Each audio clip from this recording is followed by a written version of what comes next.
All I need to do is run a wire from this ceiling fan to this location for this outlet, and I'll show you how I do it. Just a standard cut-in box here. As always, make sure there's no truss in the way of where you're cutting. A lot of multi-tool users out there, so that's what I use to cut this out. Now it's time to remove this ceiling fan. There's just two little nuts on it. It's okay that that stud fell all the way out. The paint stuck to the canopy a little bit, so just knock on it and it falls right off.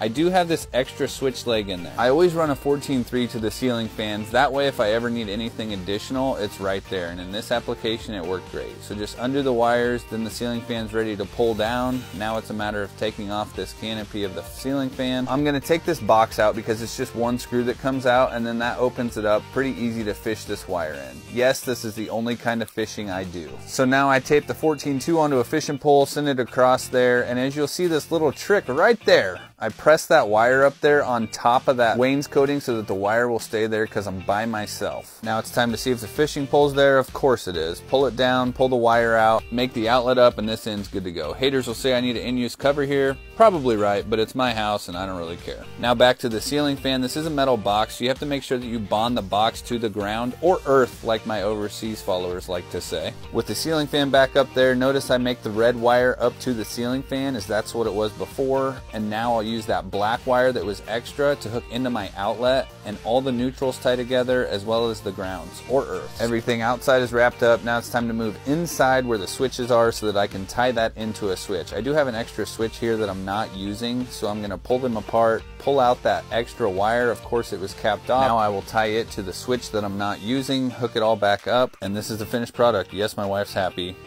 Yes, it took 6 months to do.